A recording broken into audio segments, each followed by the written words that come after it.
வணக்கம். நம்ம சேனலுக்கு தொடர்ந்து ஆதரவளித்துக் கொண்டிருக்கும் நல்ல உள்ளங்களுக்கு நன்றி. தொடர்ந்து ஆதரவு கொடுங்க.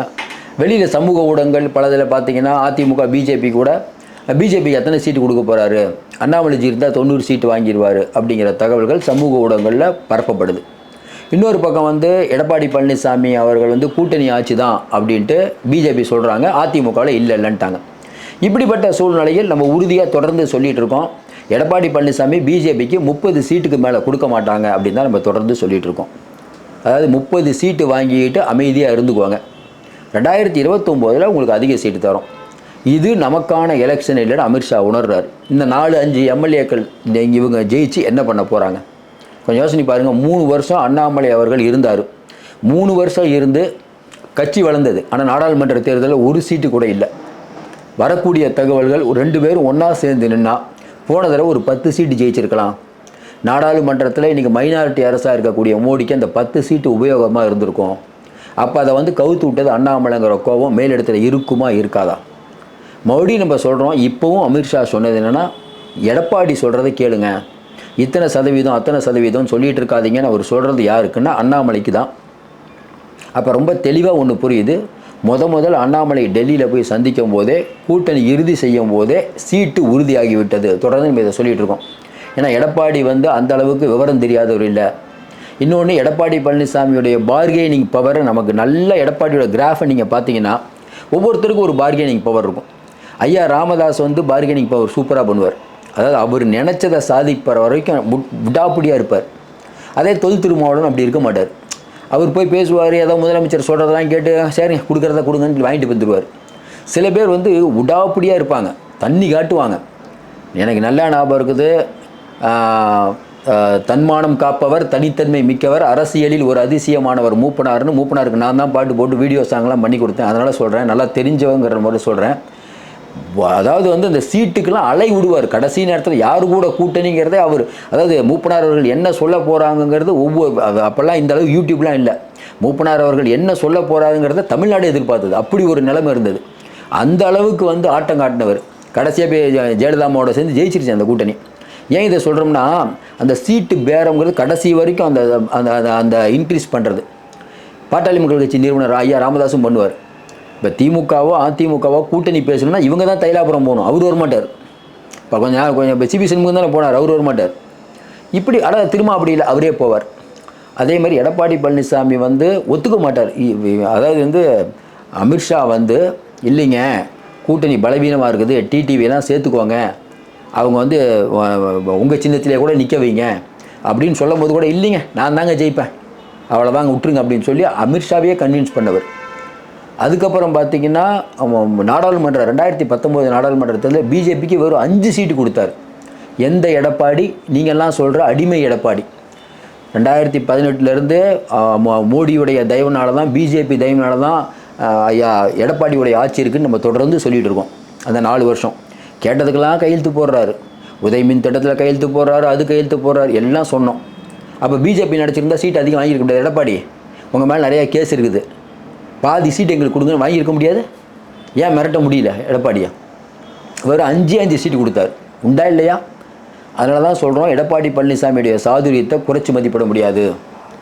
அரசியலில் நீங்கள் சில பேர் இருக்காங்க, எடப்பாடி பழனிசாமி, டிடிவி தினகரன் அதே மாதிரி தான். அவருக்கு இந்த எலெக்ஷன் இந்த சூட்சமெல்லாம் தெரியும், அவரோட நேரம் அப்படி இருக்கார். ஓபிஎஸ் அவர் சரி வராது, அவர் 2வது இடம் தான் எப்பயுமே. அதை அவர் டெவலப் ஆக மாட்டார். செங்கோட்டை என்னென்னா இவங்கெல்லாம் தனிநபர் தாக்குதல் இல்லை, இவங்களோட இயல்பே அப்படி தான். 2வது இடத்துல இருப்பாங்க, முதல் இடத்துக்கு வர மாட்டாங்க, வரவும் முடியாது. ஏன்னா அவர்களுக்கு அந்த லீடர்ஷிப் குவாலிட்டி இருக்குல்ல, சில பேர் தான் அங்கே இருக்கும். அந்த வகையில் எடப்பாடின்னு விவரம் இல்லாதவரா கூட்டணிக்கு போய் சேர்ந்துட்டு அதுக்கப்புறம் கூட்டணிலாம் அறிவிச்சிட்டு அதுக்கப்புறம் அமித்ஷா 100 தொகுதி வேணும் 80 தொகுதி வேணும்னு கேட்டிருந்தா என்ன பண்ணுவீங்க? கூட்டணி முடிவாகும் போதே உங்களோட கூட்டணிக்கு வரோம், அண்ணாமலையை மாற்றணும், இத்தனை சீட் தான் கொடுப்பேன், நீங்கள் பாரத் மாதா கி ஜெய் என்ன வேணால் சொல்லிக்கோங்க, உங்கள் தொகுதியில் சொல்லிக்கோங்க, தேவையில்லாமல் எங்களை டிஸ்டர்ப் பண்ணாதீங்க, நாங்கள் ஜெயிச்சுட்டு வரோம். ஏன்னா பிஜேபிக்கு தமிழ்நாட்டில் எதிர்ப்பு இருக்குது, நீங்கள் பாட்டுக்கு உங்கள் அரசியலை பண்ணுங்கள், தேவையில்லாமல் எங்கள் வெளியில் குறிவிடாதீங்க, 2019 நாங்கள் உங்களுக்கு நல்ல எண்ணிக்கையில் சீட்டு தரோம், அவ்வளோதான், டீலிங் முடிஞ்சு. அதனால தான் அமித்ஷா அண்ணாமலையை மாற்றினார். தெரியும் அண்ணாமலை எவ்வளோ பவர்னு அமித்ஷாவுக்கு தெரியாதா? ஏன் மாற்றுறாங்க? எடப்பாடியுடைய சாதுரியம் தான். இப்படிப்பட்ட சூழ்நிலையில் அந்த 30 தொகுதிகள் அப்படிங்கிறது இப்போ நிறைய பேர் என்ன சொல்கிறாங்கன்னா, இல்லைங்க போன தடவை அதிமுக டி நகரில் வெறும் 120 ஓட்டில் உங்களுக்கு தோத்துட்டார் அதிமுகவை சேர்ந்த வேட்பாளர் எங்கள் டி நகரில். இது சத்யா, டி நகர் சத்யா. அதேமாதிரி பார்த்தீங்கன்னா வேளச்சேரியில் ரொம்ப கம்மியான எண்ணிக்கையில் தோக்குறாங்க. இப்படி தமிழகம் முழுக்க நிறையா எண்ணிக்கையில் ரொம்ப ரொம்ப குறைவான ஓட்டில் தோக்குறது. அதேமாதிரி பார்த்தீங்கன்னா நம்ம அணைக்கட்டில் வந்து ஐயா துரைமுருகன் வந்து வெறும் 300 ஓட்டில் தான் ஜெயிக்கிறார். இப்படி நிறையா தொகுதிகளில் வந்து அதே தென்காசியில் கம்மியாக ஜெயிக்கிறாங்க. இப்படி ரொம்ப கம்மி ஓட்டில் தோற்றவங்களாம் இருக்காங்க. அந்த இடம்லாம் பிஜேபி குறி வைக்குது அப்படிங்கிறாங்க. நம்மை பொறுத்தவரையில் எடப்பாடி அந்த மாதிரி சீட்டே கொடுக்க மாட்டார். இதெல்லாம் இந்த மாதம் எண்டில் வந்து தொகுதிகள் முடிவாக போகுது. ஏற்கனவே அவங்க வாங்கின சதவீதம்னு பார்த்தீங்கன்னா போன தேர்தலில் வாங்கின சதவீதம் 3.80, இல்லை 2.62, அவ்வளோதான் ஜெயிச்சாங்க. அவ்வளோதான் அந்த சதவீதம் வாங்கியிருக்காங்க. மொத்தம் 12,13,000 ஓட்டு வாங்கியிருக்காங்க. அப்படி பார்த்தீங்கன்னா உங்களுக்கு வந்து போன தடவை ரொம்ப ரொம்ப கம்மியான ஓட்டு வாங்கினா 1000 விளக்கில் குஷ்புலாம் ரொம்ப கம்மியான ஓட்டு தான். அதேமாதிரி ஆர்பூரில் வினோத் பி செல்வம், தளி, திருவண்ணாமலையெல்லாம் ஜெயிக்கிறது ரொம்ப கஷ்டம். மறுபடியும் சீட்டு கொடுத்தாலும் திருக்கோவிலூர் அநேகமாக கொடுத்துருவாங்க. மொடக்குறிச்சி சிஆர் சரஸ்வதி, அவங்களுடைய மருமகன் தான் ஆற்றல் அசோக்குமார், அவங்க மனைவி தான் இப்போ இறந்தாங்கிறதுக்கு வீட்டுக்கு போயிட்டு வந்தார் எடப்பாடி. அநேகமாக அவங்களுக்கும் பிஜேபியில் கொடுத்துருவாங்க. தாராபுரம் எல்முருகன் அவரும் தோத்துட்டார். உதகமண்டலம் கோயம்புத்தூர் தெற்கு வானதி அவங்களே கொடுத்துருவாங்க. அரவக்குறிச்சி, திட்டக்குடி, திருவையாறு, காரைக்குடி எச்ராஜா அவருக்கெல்லாம் சீட்டு கொடுக்குறாங்களான்னு தெரில. வடமதுரை, அதுக்கப்புறம் பார்த்தீங்கன்னா விருதுநகர், ராமநாதபுரம், திருநெல்வேலி கண்டிப்பாக கொடுத்துருவாங்க. நாகர்கோயில், குளச்சல், விளவங்காடு அநேகமாக வந்து ஏற்கனவே இருக்கக்கூடிய ஜெயிச்சவர் கொடுப்பாங்களா, இல்லை வந்து விஜயதாரணை கொடுப்பாங்களா? விஜயதாரணை கொடுப்பதற்கான வாய்ப்பு இருக்குது. ஏன்னா எம்எல்ஏவாவது கொடுங்க, அதே சீட்டு கொடுங்கன்னு அவங்க கேட்பாங்க. ஒரு ஸ்ட்ராங்கான கேண்டிடேட் தான் அந்த ஏரியாவில் இருந்திருக்காங்க. ஜெயிக்கிறாங்களா தோக்குறாங்களாங்கிறது சந்தேகம்தான். அப்போ பிஜேபி அப்படிங்கிற ஒரு கட்சியை எந்த இடத்துல வைக்கணுங்கிறது எடப்பாடிக்கு தெரியும். சார், எடப்பாடி பழனிசாமியும் இங்கே தமிழ்நாட்டு வாக்காளர் யாருக்காவது பிஜேபிக்கு அதிக சீட்டு கொடுத்தா உடனே நம்மளே சொன்னோம், பிஜேபிக்கு 50 சீட்டுக்கு மேலே தான் எடப்பாடி கொடுத்தாருன்னா இப்போவே சொல்லிடலாம் கண்டிப்பாக திமுக தான் ஆட்சமிக்க போகுதுன்னு. ஏன்னா பிஜேபி தாமரையை பார்த்தா மக்கள் ஓட்டு போட மாட்டாங்க. இவர் நம்ம ஐயா சொன்னார்ல, திடீர்னு காலையில் பார்த்தா பாரத் மாதா கே ஜெயின்னு சத்தம் போட்டு வரேன்னு அவரே கிண்டலாக சொல்கிறாரு. அவங்க விருந்தெல்லாம் வைக்கிறாங்க அப்படின்ட்டு பிஜேபியோட கூட்டணிக்கு போனாலும் பிஜேபி அந்தளவுக்கு வாருன்னு வாடுறாரு. அப்போ தமிழ்நாட்டில் பிஜேபி என்ன மரியாதைங்கிறது தெரியும். அப்போ தமிழ்நாட்டில் பிஜேபிக்கு மரியாதை. இன்னொன்று, ஒரு தடவை தனியாக நிற்கும் போது கேண்டிடேட்டே இல்லை போடுறதுக்கு. ஆனால் பிஜேபியை கேட்டால் சொல்லுவாங்க, பார்த்தீங்களா, நாங்கள் வந்து எம்பி எலெக்ஷனில் இத்தனை சதவீதம் வாங்க. யார்ப்பா ஓட்டு வாங்கினதுன்னா சௌமியா அன்புமணி, இவங்களுடைய கூட்டணி கட்சிகள் ஓபிஎஸ், டிடிவி, இவங்க வாங்கின வாக்கெல்லாம் இவங்க சேர்த்துக்கிட்டு நாங்கள் பெருசாக வந்துட்டோம். தமிழ்நாட்டில் பிஜேபிக்கு நாளுக்கு நாள் ஆதரவு கூடிக்கிட்டு இருக்கானா இருக்குது, அதில் மாற்று கருத்தில். அண்ணாமலை வந்தவொன்னு அண்ணாமலை ஏதோ புரட்டி போட போகிறாருன்னு நிறைய பேர் போனாங்க. விஜய் வந்தோன்னு அந்த பக்கம் போயிட்டாங்க. இப்படிப்பட்ட சூழ்நிலையில் இப்போ சமீப காலமாக அதிமுகவுக்கும் பிஜேபிக்கும் ஒரு இணக்கமான சூழ்நிலை இன்னும் இல்லை. பிஜேபி 80-70ங்கிற கணக்கு போடுறாங்க. அதிமுக வெறும் 30 கொடுத்தாங்கன்னா பிஜேபி தொண்டர்கள் சோர்ந்து போயிடுவாங்களான்னா ஆமாம், சோர்ந்து போயிடுவாங்க. இன்னொன்று, அதிமுக அப்படிங்கிற கட்சிக்கு பிஜேபி ஏன் தேவை அப்படின்னா, கொங்கு பகுதியில் கொஞ்சம் சப்போர்ட் பண்ணலாம்.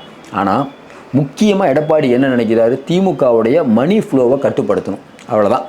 திமுகவை நிறுத்தணும், ஸ்டாப். இன்றைக்கி திமுகவில் வந்து ஸ்டாலின் அவர்கள் டெல்லிக்கு ஓடோடி செல்ல காரணம் என்ன?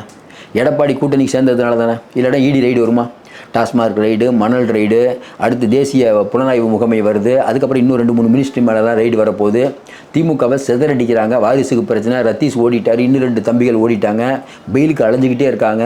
நிம்மதியாக இருக்க முடியல. அந்த நிம்மதியை குலைத்தது யார்? எடப்பாடி. அதனால தான் எடப்பாடி சாதுரியம் மிக்கவர் நம்ம தொடர்ந்து சொல்கிறோம். எந்த ஓபிஎஸ் அவர் எதிர்த்தாரோ அந்த ஓபிஎஸ்க்கு சீட் கொடுக்குற நிலைமையில் இன்றைக்கி எடப்பாடி தான் இருக்கார். அது கடைசியாக வந்து இதில் தான் நிற்கணும், தாமரையில் தான் நிற்க சொல்லுவார். டிடிவி தினகரன் இப்போ வந்து டோனை மாற்றிட்டு அவரும் இப்போ உள்ளே வந்துட்டார். அப்படிப்பட்ட சூழ்நிலையில் வரக்கூடிய தேர்தல் ஏற்கனவே சொன்ன மாதிரி இது எங்கே போய் முடியும் அப்படின்னா, இப்போ இருக்க நேரத்தில் நெக் டு நெக் ஃபைட்டு தாங்க. ஏன்னா அதிமுக பிஜேபி கூட்டணி இன்னும் கீழே ஒட்டலை தான். ஆனால் இன்னொரு 8-10 மாதம் இருக்குது. அமித்ஷா அவர்கள் அடிக்கடி வந்து தமிழ்நாடு வராரு, 2 பேரும் சேர்ந்து போராட்டம் பண்ணுங்க. ஏன்னா கண்ணிமிக்கும் நேரத்தில் எல்லாம் நடக்கும். அரசியலை பொறுத்த வரைக்கும் எதுவும் இப்போ நிரந்தரமாக கண்டிப்பாக திமுக தான் ஜெயிக்கும், அதிமுக தான் ஜெயிக்கும்னு சொல்ல முடியல. என்ன ஒன்று, திமுக வந்து தொடர்ந்து அன்பாப்புலர் ஆகிட்டு இருக்குது. நாளுக்கு நாள் அது எப்பயுமே அரசியலாக தானே. ஆனால் திமுக ஸ்கோர் பண்ண வாய்ப்பு இருக்கானே இருக்குது. கடைசி நேரத்தில் இப்போ உதயநிதி அவர்கள் சொல்கிற மாதிரி எல்லாருக்கும் உரிமை தொகையை கொடுக்கலாம். எப்படிங்க காசே இல்லை கொடுப்பாங்கன்னா ஏதோ ஒன்று பண்ணி 2-3 மாதம் கொடுக்க வேண்டியது, அதுக்கப்புறம் நிறுத்திடுவோம், ஃபஸ்ட்டு கொடுத்துருவோம். ஆனால் என்ன அவங்களுக்கு சிக்கல் வருதுன்னா, உரிமை தொகை கொடுக்குறோம், இலவச பயண சீட் எல்லாம் கொடுத்தாலும் நான் விஜய்க்கு ஓட்டு போடுவாங்கிற குரல் அதிகமாகுது. அப்போ திமுக ஒன்றும் புரியல. பெண்கள் ஓட்டு அதுவே விஜய்க்கு போகுது. விஜய் இந்த ஓட்டு அந்த ஓட்டு இல்லாமல் பல பேரோட ஓட்டை பிரிக்கிறார். பிஜேபி அதிமுக கூட்டணி ஓட்டையும் பிரிக்கிறாரு, பாட்டாளி மக்கள் கட்சி ஓட்டையும் பிரிக்கிறார், விசிகா ஓட்டு, சீமான் ஓட்டு, திமுக ஓட்டு எல்லாத்தையும் பிரிக்கிறார். ஆனால் ஜெயிக்க முடியுமா அப்படிங்கன்னா அது கொஞ்சம் சிரமம் தான். ஏன்? திமுக இருக்க பணம் அதிகாரம், அதிமுக பிஜேபி இருக்க பணம் அதிகாரம் அவர்கிட்ட இல்லை. கேண்டிடேட் இல்லை. இப்போ நீங்கள் உங்கள் ஊரே இருக்குது, உங்கள் ஊரில் வந்து இப்போ நீங்கள் சொல்லுங்களேன், திமுக வேட்பாளர் நமக்கு தெரியும், அதிமுக வேட்பாளர் 2-3 பேர் தெரியும். விஜய் வேட்பாளர், விஜயை எல்லா தொகுதியிலையும் நிற்கிற மாதிரி ஒரு சிந்தனை அப்படிங்கிறது வருது. முதல்ல 234 தொகுதி விஜய் போகிறதே கஷ்டங்க. நாள் ரொம்ப கம்மி, ரொம்ப கஷ்டம். அப்போ விஜய்க்கு பல நெருக்கடிகள் இருக்குது. நம்ம ஏற்கனவே சொன்னோம், விஜய் அவர்கள் ஏதோ நல்லது பண்ணணும்னு நினைக்கிறாரு. நல்லது பண்ணு வரவங்களை வந்து மக்கள் வாழ வைக்கிறாங்களான்னா விஜயகாந்த் இதே மாதிரி தான் வந்தார். விஜயகாந்த் மட்டும் தான் ஜெயிக்க வச்சாங்க. அதேமாதிரி விஜய் மட்டும் ஜெயிச்சு உள்ளே போய் என்ன பண்ண போகிறார்? அப்போ விஜய்க்கு பல சிக்கல்கள் இருக்கிறது. மறுபடியும் நம்ம சொல்கிறோம், எடப்பாடியை அண்டர் எஸ்டிமேட் பண்ணிடாதீங்க. அவருக்கு ஒரு விஷயம் புரிஞ்சு போச்சுங்க, வரக்கூடிய தேர்தல் எதை செய்தாலும் ஜெயிக்க வேண்டும். 10.5% இடஒதுக்கீடு கடைசி நேரத்தில் கொடுத்தது எதற்காக? எப்படியாவது நம்ம ஜெயிக்கணும், அவ்வளோதான். அப்போ திமுக போன தடவை வந்து பழைய ஓய்வூதிய திட்டம் கொடுக்குறோம், அதை கொடுக்குறோம், இதை கொடுக்குறோன்னு ஏமாற்றிட்டு வந்துட்டாங்க. இந்த தடவை மக்களை சந்திக்கும் போது உங்களுக்கு பிரச்சனை வரும். ஆனால் இப்போ அதிமுக உஷார் ஆகிடுச்சு. அதுவும் தேர்தல் அறிக்கை அடித்து தெளிக்க போகிறாங்க. அதுவும் இல்லாமல் பிஜேபி அப்படிங்கிற கட்சி நம்ம சாதாரண மறுபடியும் நம்ம சொல்கிறோம், அமித்ஷா மேலே நமக்கு இருக்கக்கூடிய நம்பிக்கை. எல்லோரும் சொல்கிறாங்கல்ல, தமிழக மக்கள் வந்து வாக்களித்து ஸ்டாலினை தோக்கடிப்பான்னு அமித்ஷா சொல்கிறாருல்ல, நம்ம அதுக்கு நம்பிக்கை இல்லை. பிஜேபி அமித்ஷா பண்ணிடுவார் அந்த வேலையை. ஏன்னா அவர்களுக்கு தேர்தல் அரசியலை எப்படி கையாள வேண்டும்னு தெரியும், மைக்ரோ லெவல் மேனேஜ்மெண்ட்டு தெரியும். சின்ன ஆளுங்களை கூட விட மாட்டாங்க. ஒன்று வேணால் பவன் கல்யாணம் எதுக்கு கூப்பிட்டு வராங்க? இங்கே இருக்கக்கூடிய மொழிவாரி சிறுபான்மையினர் இருக்காங்கல்ல, தெலுங்கு பேசுகிறவங்க, அவங்களையும் புரி வைப்பாங்க அவங்க. ஏற்கனவே நான் வந்து என் பேர் நரேந்திரா அப்படின்னு சொல்லிட்டு அந்த தேவேந்திர குல வேளாளர் மக்களை ஓரளவுக்கு வளர்ச்சிட்டாங்க. தென்காட்சிலாம் ஓரளவுக்கு வளர்ந்துட்டு தான் இருக்காங்க. அப்புறம் இப்போ வர முருகன் மாநாடு நடத்தி எல்லோரும் வாங்கன்னு அது ஒரு பக்கம் போயிட்டுருக்குது. அதனால் பிஜேபி ஒன்று ஊழல் லஞ்சத்தின் மூலமாக திமுகவுடைய முதன்மை கொடுத்ததை லாக் பண்ணுறது, மினிஸ்டர்களை லாக் பண்ணுறது. இன்னொரு பக்கம் ஆன்மீகத்துக்கு திமுக எதிரின்னு ஆன்மீக மாநாடு நடத்துறது. இப்படி பல அஸ்திரங்களை அவர்கள் பிரயோகிப்பார்கள். இன்றைக்கி திமுகவுக்கு என்ன பிரச்சனை அப்படின்னா, திமுகவில் வந்து முதலமைச்சர் ஒரு ரூட் எடுக்கிறாரு, யார்ட்டையும் சரியாக பேச 1:1 இன்றைக்கி கூட 1-1 நிறைய பேர் நிர்வாகிகளை சந்திக்கிறாங்கிறாங்க. நமக்கு இது எப்படி சரியாக வரும்னு தெரில. ஏன்னா 1-1 முதலமைச்சர் மட்டும் பேசுவார், அவங்களாம் அமைதியாக இருக்கணும். ஏற்கனவே அப்படி தான் பண்ணியிருக்கோம். அதே மாதிரி தான் இன்றைக்கி நடந்திருக்கும்னு நினைக்கிறோம். மாவட்ட செயலாளர்கள் கூட்டத்தை காணொலியில் நடத்தக்கூடிய முதல்வராக இருக்கிறார். நேரில் பார்த்தா தான் 10 விஷயம் பேச முடியும். இப்படிப்பட்ட சூழ்நிலையில் நெக் டு நெக் ஃபைட்டாக தான் இருக்கும். அதனால் எடப்பாடி பழனிசாமி அந்த அளவுக்கு வந்து ஏமாந்தவர் அல்ல அப்படிங்கிறது நம்மளுடைய எண்ணம். நீங்கள் அது சீட்டு கொடுக்கும்போது நீங்கள் பார்க்கலாம், பிஜேபிக்கு கொடுக்குற சீட்டு வச்சுக்கணும். கண்டிப்பாக அவர் 50-60 நீங்கள் சொல்கிற அந்த சீட்லாம் கொடுக்கறதுக்கான வாய்ப்பை எழுதி வைத்துக் கொள்ளுங்கள். மீண்டும் சந்திப்போம். நன்றி, வணக்கம்.